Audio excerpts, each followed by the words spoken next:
ప్రియులారా, ప్రభువు నామమున మీకు శుభములు వందనములు తెలియజేస్తుంటున్నాను. మరి ఈ దినమునకు ఏర్పాటు చేసుకున్నటువంటి వాక్య భాగము మనము ఈ అంశము ఏమిటంటే బాప్తిస్మమును గురించి మనము ధ్యానించనే ఉంటున్నాం. ఈ బాప్తిస్మము అనేటువంటి ఈ కార్యక్రమము ఇది పాత నిబంధన కాలంలో లేదు.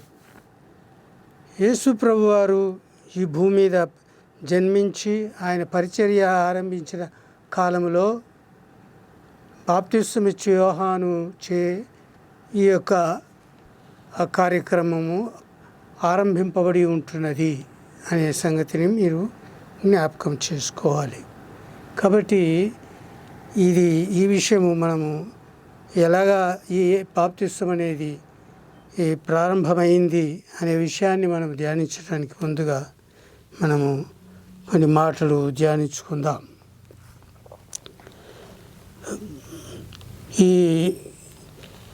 మనం లూకా సువార్త 20వ అధ్యాయము 1 నుంచి మనం చూసుకున్నట్లయితే అక్కడ లూకా సువార్త 20వ అధ్యాయము మొదటి నుంచి కొన్ని మాటలు మీకు చదివి వినిపిస్తాను.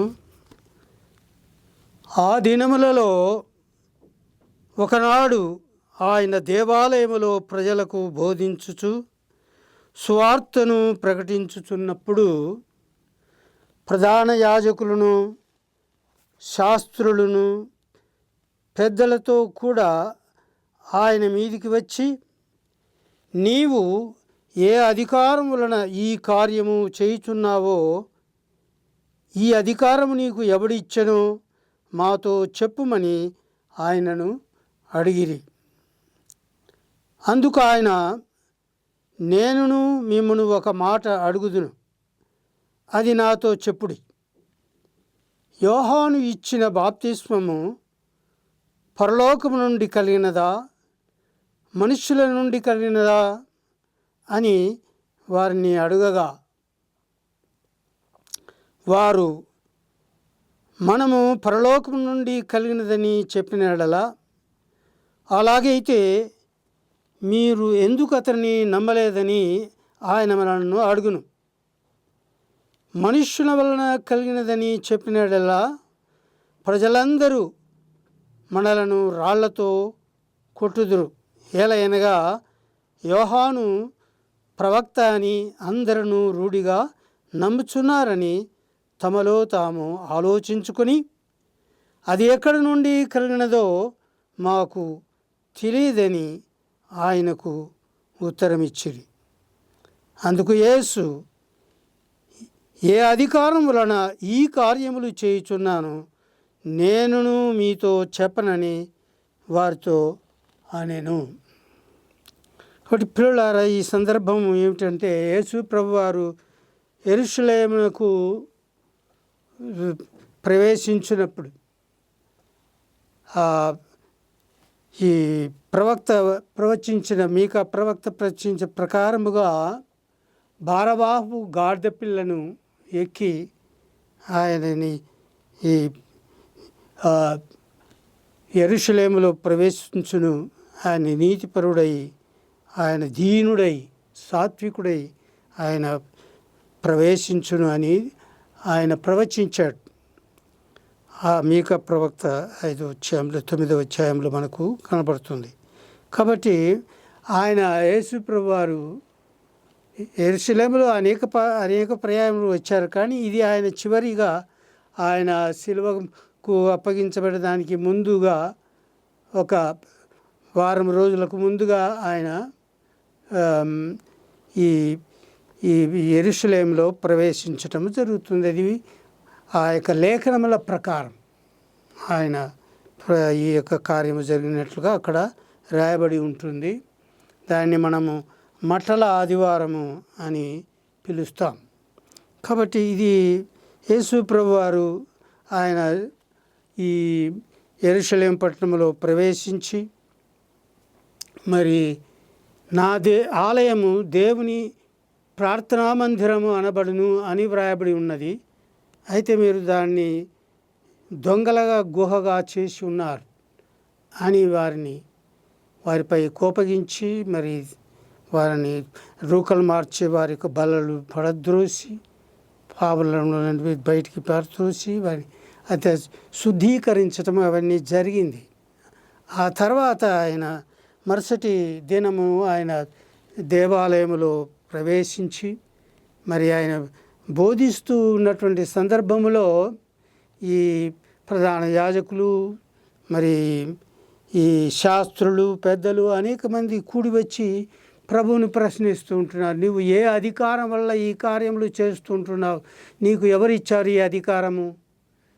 నిన్నటి దినమునందు అయితే మీరు దేవాలయం గురించి అక్కడ తొందర చేసి అనేక బలలు పడద్రోసి ఏ అధికారంతో నీవు చేస్తున్నావు? మరి ఈ దినమునందు మళ్ళీ దేవాలయంలో ప్రవేశించి బోధ చేస్తూ ఉంటున్నావు, స్వార్థ ప్రకటిస్తూ ఉంటున్నావు, ఈ అధికారం అన్నీ నీకు ఎవరు ఇచ్చారు అని ప్రశ్నిస్తున్నప్పుడు ఆ ప్రభువారు ఆయనతో ఉంటున్నారు. నేను మీకు ఒక మాట అడుగుతున్నా, దానికి మీరు జవాబు చెప్పండి అని చెప్పి, యోహాను ఇచ్చినటువంటి బాప్తిస్మము పరలోకం నుండి కలిగినదా లేక మనుషుల నుండి కలిగినదా అని వారిని అడిగాడు.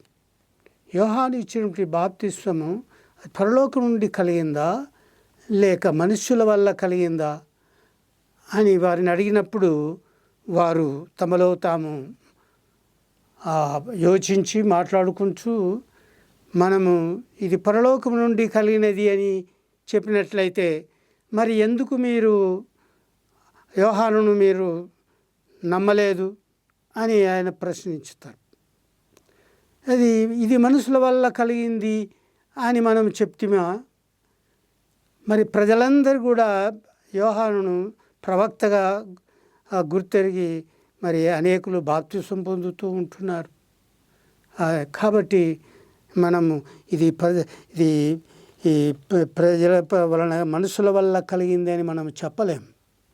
కాబట్టి ఇది మన ఎందుకు వచ్చిన గొడవ, ఇది మాకు తెలియదు అంటే సరిపోతుంది అని చెప్పేసి, అది ఎక్కడి నుండి కలిగిందో ఏమో మాకు తెలియదు అని వారు బొంకి ప్రభువుకు జవాబు ఇచ్చినట్లు మనకు తెలుస్తుంటుంది. అదే ప్రభు అంటున్నాడు, సరే మీకు తెలియకపోతే నేను కూడా ఏ అధికారంతో ఈ కార్యములు చేయుచున్నానో నేను మీకు చెప్పను అని ప్రభువు చెప్పినట్లుగా మనకు తెలుస్తూ ఉంటుంది. కాబట్టి ఇక్కడ ప్రియులారా, ఈ ప్రభువు వేసినటువంటి ప్రశ్న ప్రకారము బాప్తిస్మము పరలోకం నుండి కలిగినదా మనుషుల వల్ల కలిగినదా అని వారిని ప్రశ్న వేసినప్పుడు ఇది సర్వసాధారణంగా మనం గ్రహించవచ్చు. ఇది దేవుని వల్ల పరలోకం నుండి కలిగింది అని ప్రతి ఒక్కరు కూడా గ్రహించవచ్చు. ఈనాడు క్రైస్తవులు కూడా అనేకులు చాలామందికి ఈ బాప్తిస్మము అనేది సర్వసాధారణంగా చాలామంది మరి ప్రత్యేకమైనటువంటి పాస్టర్స్ కానీ ఇతర ఇండిపెండెంట్ పాస్టర్స్ కానీ మరి అనేక బాప్తిసాలు ఇస్తూ ఉంటారు. కానీ వారికి ఎంతవరకు ఇది పరలోకం నుండి కలిగింది మరి మనుషుల వల్ల కలిగింది అనేటువంటి విషయం ఎంతవరకు గ్రహింపు ఉందో మనకు తెలియదు. కానీ చాలామందికి ఈ విషయము కొంత వారికి అవగాహన లేనట్లుగా నాకు తోస్తూ ఉంటున్నది. కనుక మనము ఈ బాప్తిస్మం అనేది ఎలా ఈ లోకంలో ప్రవేశపెట్టబడింది అనే విషయాన్ని మనము ధ్యానించి ఇవి సత్యాలన్నీ మనము తెలుసుకొని మరి బాప్తిస్మం ఎందుకు తీసుకోవాలి, ఏమిటి, ఆయన ఎందుకొరకు బాప్తిస్మం ఇచ్చాడు, ఆ విషయాలన్నీ కూడా మనము తెలుసుకోవాల్సినటువంటి బాధ్యత మనకు ఉంటున్నది. ఈ బాప్తిస్మం ఇచ్చి యోహాను ప్రారంభింపబడినట్లు తెలుసుకుంటున్నాము. అయితే ఇది పరలోకం నుండి ఎలా కలిగింది అనే విషయాన్ని మనం తెలుసుకోవాలి. పరలోకం నుండి కలిగింది అని అందరూ గ్రహిస్తూ ఉంటున్నారు. అయితే అది ఎలా కలిగింది అనే విషయాలన్నీ మనము వివరంగా తెలుసుకోవాలి. దేవుని వాక్యం ద్వారానే మనం తెలుసుకోవాలి. యోహాను ఎక్కడి నుండి వచ్చాడు అది కూడా మనం తెలుసుకోవాలి. బాప్తిస్మం ఇవ్వమని ఎవరు చెప్పారు ఆయనకు, ఈ విషయాలన్నీ కూడా మనం కనుక్కోవాలి. యోహాను ఇచ్చిన బాప్తిస్మము దేని గురించి ఇవ్వబడింది అనేది కూడా మనము తెలుసుకోవాలి. ఈ ప్రశ్నలన్నిటికీ మనము జవాబులు వెతుక్కోవలసినటువంటి అవసరం ఎంతైనా ఉన్నది. ప్రభువారు ఆయన ఈ లోకములో 3.5 సంవత్సరాలు పరిచర్య చేసి ఆయన ఎందు నిమిత్తమైతే ఈ లోకానికి వచ్చాడు ఆ కార్యక్రమాన్ని ముగించినటువంటి సందర్భం సర్వమానవాళి యొక్క పాప పరిహారం నిమిత్తమై తనను తాను సిలువకు అప్పగించుకొని మరి అనేక శ్రమలను అనుభవించి తన రక్తమును ధారపోసి తన ప్రాణమును పెట్టాడు. చనిపోయాడు సిలువలో, తన ప్రాణమును పెట్టాడు, పాతిపెట్టబడ్డాడు. లేఖనముల ప్రకారం ఇదంతా కూడా జరిగింది. లేఖనముల ప్రకారం ఆయన పాతిపెట్టబడి తిరిగి 3వ దినము లేఖనముల ప్రకారము పునరుత్థానుడై లేచాడు, సజీవుడై లేచాడు. అనేక మంది ప్రజలకు 40 దినాల మట్టుకు ఆయన ఈ భూమి మీదనే సంచరిస్తూ దర్శనమిస్తూ తను తాను సజీవునిగా కనపరుచుకున్నాడు. ఆ తదనంతరము ఆయన అనేక మంది చూస్తుండగా ఒలీవల కొండ మీద నుండి ఆయన పరలోకమునకు ఆరోహణమైనట్లుగా మనకు దేవుని వాక్యములో వ్రాయబడి ఉంటున్నాయి. ఇవన్నీ మనకు తెలుస్తుంది. కాబట్టి ఆ ప్రభువారు ఆయన పునరుత్థానుడైన తర్వాత తన శిష్యులకు చెప్పాడు, మీరు సర్వలోకమునకు వెళ్ళి సర్వజనులను శిష్యులుగా చేయండి, తండ్రి యొక్కయు కుమారుని యొక్కయు పరిశుద్ధాత్మ యొక్కయు నామంలోనికి బాప్తిస్మం ఇవ్వుడి అని వారికి ఆజ్ఞాపించాడు. ఇది యోహాను ప్రారంభించినటువంటి బాప్తిస్మం అలా కాదు.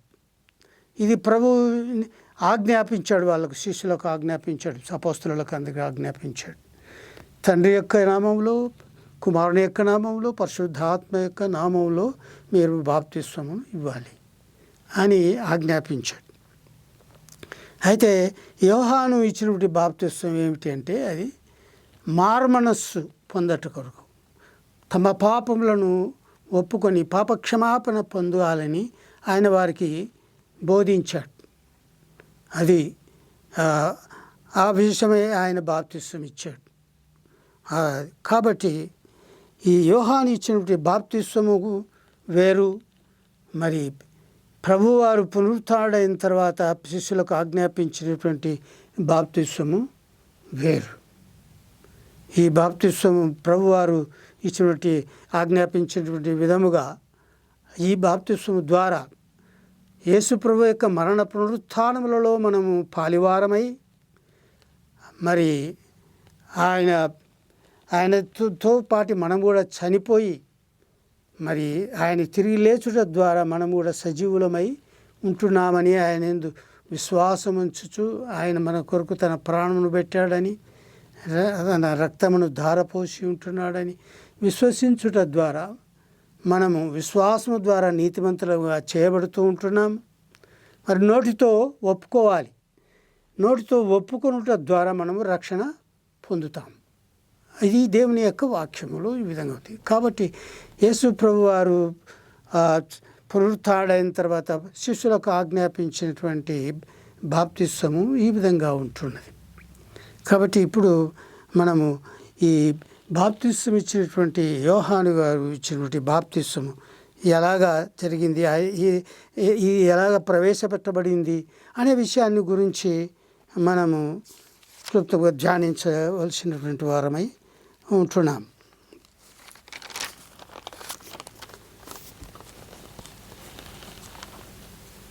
బాప్తిస్మం ఇచ్చు యోహాను పరలోకం నుండి పంపబడి ఉన్నాడు అనుటకు లేఖన ఆధారం ఉన్నది. అది ఏమిటి అంటే యోహాను సువార్తలో మనం చూస్తాం. యోహాను సువార్త 1వ అధ్యాయము యోహాను స్వార్థ మొదటి అధ్యాయము 6వ వచనం నుంచి మనం చూసినట్లయితే అక్కడ రాయబడింది, దేవుని యొద్ద నుండి పంపబడిన ఒక మనుష్యుడు ఉండెను, అతని పేరు యోహాను. అతని మూలముగా అందరూ విశ్వసించున్నట్లు అతడు ఆ వెలుగును గూర్చి సాక్ష్యమిచ్చుటకు సాక్షిగా వచ్చెను. అతడు ఆ వెలుగై ఉండలేదు, కానీ ఆ వెలుగును గూర్చి సాక్ష్యమిచ్చుటకు అతడు వచ్చెను. నిజమైన వెలుగు ఉండెను, అది లోకములోనికి వచ్చుచు ప్రతి మనుష్యుని వెలిగించుచున్నది. ఆయన లోకములో ఉండెను, లోకము ఆయన మూలముగా కలిగెను, కానీ లోకము ఆయనను తెలుసుకొనలేదు. కాబట్టి పిల్లలారా, ఇక్కడ యోహాను భక్తుని గురించి, ఇక్కడ బాప్తిస్మం ఇచ్చే యోహాను గురించి ఈ శిష్యుడైనటువంటి యోహాను గారు ఇక్కడ వ్రాస్తూ ఉంటున్నాడు.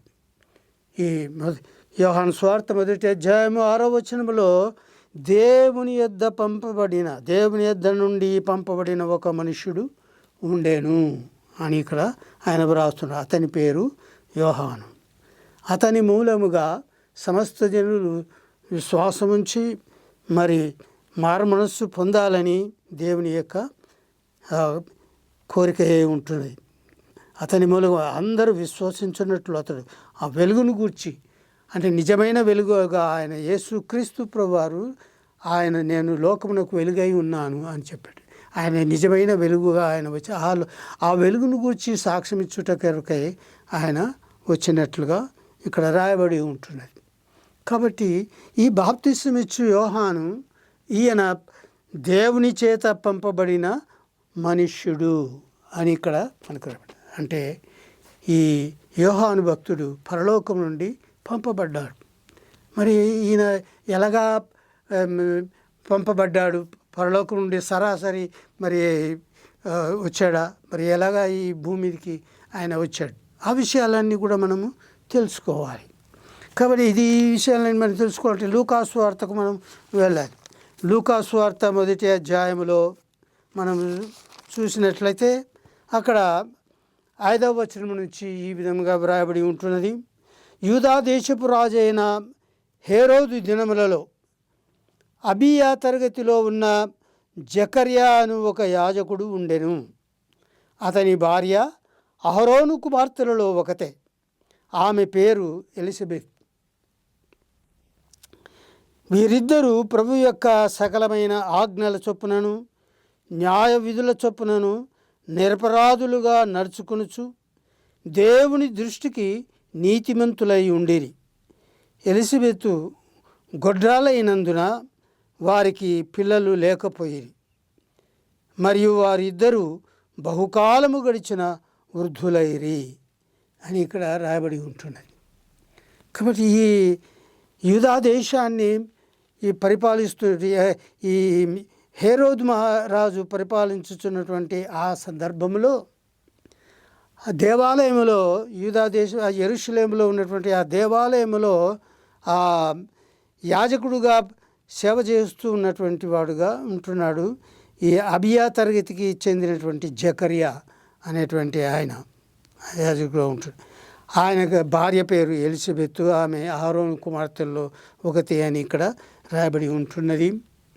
వీరు దేవుని యందు భయము భక్తి గలవారి, మరి నీతిమంతులుగా జీవిస్తూ ఉన్నట్లుగా మనకు తెలుస్తుంది. వీరిద్దరూ దేవుని యందు భయభక్తులు కలిగి జీవించు, నిరపరాధులుగా నడుచుకోవచ్చు, దేవుని దృష్టికి నీతిమంతులై ఉండిరి అని ఇక్కడ రాయబడి ఉంటున్నది. అయితే ఎలిజబెత్ ఆమె గొడ్రాలై ఉన్నందువల్ల వారు సంతానము కలగలేదన్నమాట. వారు వృద్ధాప్యంలోనికి వచ్చి ఉంటున్నారు.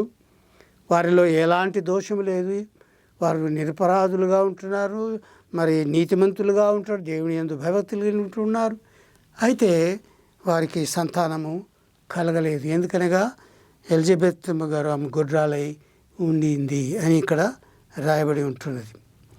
అయితే మరి వారికి ఎలాగ సంతానం కలిగింది అనేటువంటి విషయం ఇక్కడ మనకు తెలియజేస్తుంటున్నది. 8వ వచనం నుంచి మనం చూసినట్లు, జకర్యా తన తరగతి క్రమం చొప్పున దేవుని ఎదుట యాజక ధర్మము జరిగించుచు ఉండగా, యాజక మర్యాద చొప్పున ప్రభు ఆలయంలోనికి వెళ్ళి ధూపం వేయుచుటకు అతనికి వంతు వచ్చెను. ధూపం వేయు సమయమునందు ప్రజల సమూహమంతా వెలుపల ప్రార్థన చేయుచు ఉండగా, ప్రభువు దూత ధూపవేదిక కుడివైపున నిలిచి అతనికి కనబడగా, జకర్యా అతన్ని చూచి తొందరపడి భయపడినవాడాయను. అప్పుడు ఆ దూత అతనితో, జకర్యా, భయపడకుము, నీ ప్రార్థన వినబడి ఉన్నది. నీ భార్య అయిన ఎలిజబెత్తు నీకు కుమారుని కను, అతనికి యోహాను అను పేరు పెట్టుదువు. అతడు ప్రభు దృష్టికి గొప్పవాడై ద్రాక్షారసమునైన మద్యమునైనను త్రాగక, తన తల్లి గర్భమున పుట్టినది మొదలుకొని పరిశుద్ధాత్మతో నిండుకొనిన వాడై ఇశ్రాయేలులో అనేకులను ప్రభు వైపున వారి దేవుని వైపునకు త్రిప్పును. మరియు అతడు తండ్రుల హృదయములను పిల్లల తట్టుకును, అవిధేయులను నీతిమంతుల జ్ఞానమును అనుసరించుటకు తిప్పి, ప్రభువు కొరకు ఆయత్తపడి ఉన్న ప్రజలను సిద్ధపరచుటకై ఏలియా యొక్క ఆత్మయు శక్తియు గలవాడై ఆయనకు ముందుగా వెళ్ళును.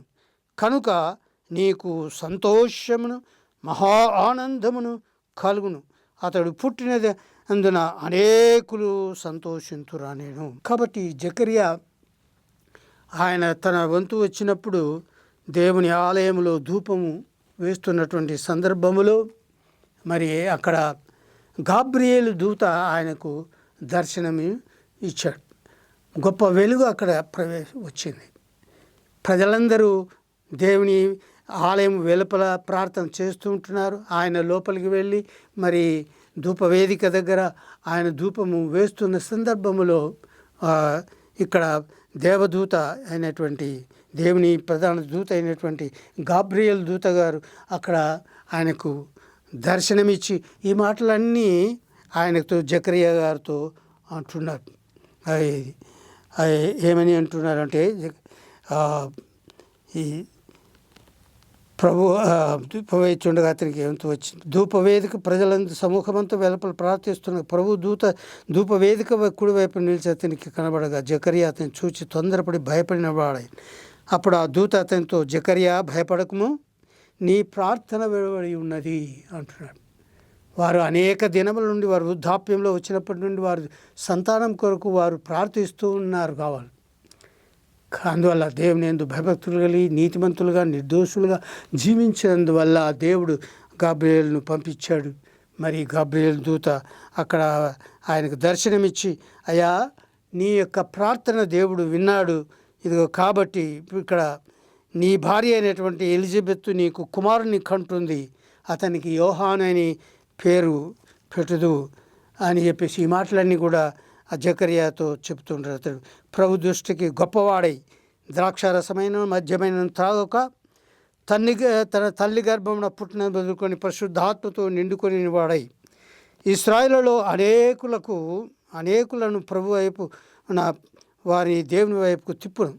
మరియు అతడు తండ్రుల హృదయములను పిల్లల తట్టుకును, అవిధేయులను నీతిమంతుల జ్ఞానమును అనుసరించుటకును తిప్పి, ప్రభు కొరకు ఆయత్తబడి ఉన్న ప్రజలను సిద్ధపరచుటకై ఏలియా యొక్క ఆత్మయు శక్తియు గలవాడై ఆయనకు ముందుగా వెళ్ళును అని ఇక్కడ ఆయన గాబ్రియేలు దూత ఆయనకు చెప్తూ ఉంటున్నాడు. అయ్యా, ఈయన ఏలియా యొక్క ఆత్మతో ఆయన జన్మిస్తాడని, ఎలిజబెత్తమ్మ గారు ఆమె గర్భం ధరించి కుమారుని గంటుందని, దేవుని కొరకు ఆయన సేవ చేస్తాడని చెప్పేసి అనేకులను ఇశ్రాయేలు బిడ్డలను అనేకుల యొక్క హృదయములను, తమ యొక్క తండ్రుల యొక్క హృదయములను పిల్లల తట్టుకుని అవిధేయులైనటువంటి వారి యొక్క నీతిమంతుల యొక్క జ్ఞానమును అనుసరించుటకు తిప్పి, ప్రభు కొరకు ఆయత్తపడి ఉన్న ప్రజలను సిద్ధపరచుటకై ఆయన ఈ కార్యం చేస్తాడు అని చెప్పేసి, దీనివల్ల ప్రజలందరూ సంతోషిస్తారు, అనేకులకు సంతోషం మీరును ఆనందిస్తారని ఆయన చెప్తూ ఉంటున్నాడు. ఇలాగా ఆయన చెప్తూ ఉండగా ఆయన జకర్యా ఆయన భయము ఆందోళన కలుగుతూ ఉంటున్నది. మరి ఆయన అడుగుతుంటండి, ఇది ఎలాగూ తెలియను, నేను ముసలివాడని కదా, నా భార్యయు బహుకాలము గడిచిన అదని ఆ దూతతో చెప్పగా, అయ్యా మేము చాలా వృద్ధాప్యంలో ఉంటున్నాము కదా, ఇది ఎలాగ సంభవిస్తుంది, దేవుడు ఈ విధంగా మీరు సెలవిచ్చాడని అంటున్నారు. అంటే అప్పుడు దూత ఇలాగా అంటున్నాడు, దేవుని సముఖమున నిలుచు గబ్రియేలను నేను నీతో మాట్లాడుటకును ఈ వర్తమానము నీకు తెలుపుటకును పంపబడి తిని అని ఆయన అంటున్నాడు. ఆయన తెలియజేస్తుంటాడు, నేను దేవుని సముఖములో నిలబడేటువంటి గాబ్రియేలు దూతను, నేను దేవుని చేత పంపబడి ఉన్నాను అని చెప్పేసి ఈ వర్తమానం మీకు తెలియజేయాలని పంపబడి ఉంటున్నాను. ఈ విషయాలన్నీ కూడా ఆయన జకర్యాతో చెప్తూ, మరి నీవు వాటిని నమ్మలేదు కనుక ఈ సంగతులు జరుగు దినం వరకు నీవు మాట్లాడక మౌనమై ఉండు అని అతనితో చెప్పాను. కాబట్టి ఈ విధంగా గాబ్రియేలు దూత ఆయనకు చెప్పి ఆయన అంతర్ధానమైనట్లుగా తెలుస్తూ ఉంటున్నది. కాబట్టి ఈ ప్రజలందరూ మరి బయట ఆవరణంలో ప్రార్థన చేస్తుంటారా, ఎక్కువ ఆలస్యమైపోయింది, ఏమైపోయింది అని అనుకొని ఉండగా ఆయన దేవుని చేత, ఈ దేవదూత చేత బోధించబడినటువంటి వాడై వెలుపలికి వచ్చినప్పుడు వారితో మాట్లాడలేకపోయాడు. ఆయన నోరు మూయబడి ఉంటున్నది, ఆయన సంజ్ఞలు చేస్తూ ఉంటున్నాడు. అప్పుడు వాళ్ళందరూ గ్రహించారు దేవుని యొక్క దర్శనము దేవుని కలిగి ఉంటున్నది అని చెప్పేసి వారు వారిపోయినారు. అతడు మరి ఆ దినమైన తర్వాత ఆయన ఇంటికి వెళ్ళాడు. అతని భార్య ఎలిజబెత్ గర్భవతి మనుష్యులకు నాకుండిన అవమానమును తీసివేయుటకు నన్ను కటాక్షించిన దినములో ప్రభు ఇలాగూ చేసిన అనుకొని 5 నెలల వరకు ఎవరి కంటపడకుండా ఉండేను అని. వృద్ధాప్యములో ఆమె గర్భము ధరించింది. దేవుని యొక్క ఆజ్ఞ ప్రకారము 5 నెలల వరకు ఆమె సిగ్గుపడి మరి బయటికి వెళ్ళకుండా దాగి ఉన్నట్లుగా మనకు తెలుస్తూ ఉంటున్నది. ఆ తర్వాత మరి ఆమె ప్రసవం జరిగినట్లుగా మనం చూస్తాము. ఇక్కడ యోహాను సువార్తలో, ఇది లూకా సువార్తలో 57వ వచనం నుంచి చూస్తే అక్కడ రాయబడి ఉంటున్నది, ప్రసవకాలం వచ్చినప్పుడు ఎలిజబెత్ కుమారుని కనెను అని. ఇక్కడ 9 మాసాలు గడిచిన తర్వాత మరి ఆమె ఆ యొక్క యోహానును కన్నట్లుగా మనకు తెలుస్తుంది. అప్పుడు ప్రభు ఆమె మీద మహాకనికరము ఉంచెనని ఆమె పొరుగువారును బంధువులను విని ఆమెతో కూడా సంతోషించిరి. 8 దినమున వారు ఆ శిశువునకు సున్నతి చేయవచ్చి తండ్రి పేరును బట్టి జకర్యా అను పేరు వానికి పెట్టబోచుండగా, తల్లి అలాగు వద్దు, వానికి యోహాను అను పేరు పెట్టవలనని చెప్పాను. అందుకు వారు, నీ బంధువులలో ఆ పేరు గలవాడు ఎవడునూ లేడే అని ఆమెతో చెప్పి, వానికి ఏ పేరు పెట్టవగోరుచున్నావు అని వాని తండ్రికి సంజ్ఞలు చేసి అడిగిరి. అతడు వ్రాత పలక తెమ్మని వాని పేరు యోహాన్ అని వ్రాసెను అని ఇక్కడ వ్రాయబడి. ఈ విధంగా ఆయన ఒక పలక తెప్పించి అతని పేరు ఆ పలక మీద వ్రాసిన వెంటనే అతని నాలుక సడలి మాట్లాడటము ఆరంభించినట్లుగా ఇక్కడ మనకు తెలుస్తుంది. ఈ విధంగా యోహాను గారు ఈ జకర్యా ఎలిజబెత్లకు జన్మించినట్లుగా మనకు గాబ్రియేలు దూత వర్తమానం పంపిన తర్వాత ఆయన జన్మించినట్లుగా మనకు తెలుస్తూ ఉంది. కాబట్టి ప్రియులారా, ఈ యోహాను భక్తుడు జకర్యా మరి ఎలిజబెత్లకు వారికి వృద్ధాప్యమునందు వారికి జన్మించాడు. ఆయన మరి పెరిగి పెద్దవాడి 30 సంవత్సరాల వయస్సు వచ్చేంత వరకు ఆయన వారి యందు భయభక్తులు కలిగి జీవించినట్లుగా మనకు తెలుస్తూ ఉంది. కాబట్టి ఇక్కడ లూకా సువార్తలో మనం 3వ అధ్యాయము 2-15 వచనాలు మనం చూసినట్లయితే అక్కడ ఆయన ఎలాగా చేశారు. అంతటా అతడు వచ్చి లూకాసు వార్త 3వ అధ్యాయము 3వ వచనం, అంతటా అతడు వచ్చి పాపక్షమాపణ నిమిత్తము మారుమనస్సు విషయమైన బాప్తిసం పొందవలనని యోర్దాను నదీ ప్రాంతమంతటా ప్రకటించుచూ ఉండెను అని ఇక్కడ వ్రాయబడి ఉంటున్నది. కాబట్టి ఈ యోహాను భక్తుడు జకర్యాగా ఎలిజబెత్లకు జన్మించి మరి 30 సంవత్సరాల వయస్సు వచ్చింది. అంటే యూదుల ఆచార ప్రకారము 30 సంవత్సరాల యుక్త వయస్సు వచ్చినప్పుడే వారు మేజర్గా వారు పరిగణింపబడతారు. అంతవరకు వారు బయటికి ఇండిపెండెంట్గా వారు ఏ పని కూడా చేయడానికి వీలు ఉండదు. అందుకొరకే ఆ 30 సంవత్సరాల వయస్సు నిండిన తర్వాతనే ఆయన ఈ దేవుని వాక్యము ప్రకటించుటకు ఆరంభించినట్లుగా మనకు తెలుస్తూ ఉంటున్నది. కాబట్టి ఈ వయస్సు వచ్చిన ఆయన అరణ్యములో కేకవై ఒకని శబ్దము అని యెషయా ప్రవక్త చెప్పిన దాని ప్రకారంగా ఇది జరిగింది అని చెప్పేసి అక్కడ ప్రభు మార్గము సిద్ధపరచుడి, ఆయన త్రోవలు సరళము చేయుడి, ప్రతి పల్లము పూడ్చబడును, ప్రతి కొండయు మెట్టయు పల్లము చేయబడును, వంకర మార్గములు తిన్నవగును, కరుకు మార్గములు నునవి ఎగును, సకల శరీరులు దేవుని రక్షణ చూచెదరు అని అరణ్యములో కేకవేయుచున్న ఒకని శబ్దము అని ప్రవక్త అయిన యెషయా ప్రవక్త 40వ అధ్యాయంలో యెషయా గ్రంథం 40వ అధ్యాయంలో 3 నుంచి 5 వచనాల వరకు వ్రాయబడినటువంటి ఈ మాటలు ఇక్కడ మనము లూకాసు వార్త 3వ అధ్యాయము 3 నుంచి ఈ వచనాలన్నీ చదివితే ఇవన్నీ కూడా అక్కడ రాయబడి ఉంటాయి. ఆ విధంగా యోహాను భక్తుడు ఆయన ఇక్కడ ప్రారంభించినట్లుగా మనకు యెషయా ప్రవక్త ప్రవచించిన ప్రకారంగా అతడు చేయటం ప్రారంభించినట్టుగా తెలుస్తుంది. అతడు తన చేత బాప్తిసం పొందవచ్చిన జనసమూహములను చూసి సర్పసంతానమా, రాబో ఉగ్రతను తప్పించుకున్నట్టుకు మీకు బుద్ధి చెప్పిన వాడెవడు, మారు మనస్సుకు తగిన ఫలం ఫలించుడి అని వారిని హెచ్చరిస్తూ ఉంటున్నాడు. కాబట్టి రాబో ఉగ్రత నుండి మేము తప్పించడానికి బుద్ధి చెప్పిన వాడేవాడు, మీరు మారుమనస్సు పొంది మారుమనస్సు తగిన ఫలమును మీరు ఫలించండి అని చెప్పేసి ఆయన వాళ్ళని హెచ్చరిస్తూ ఉంటాడు.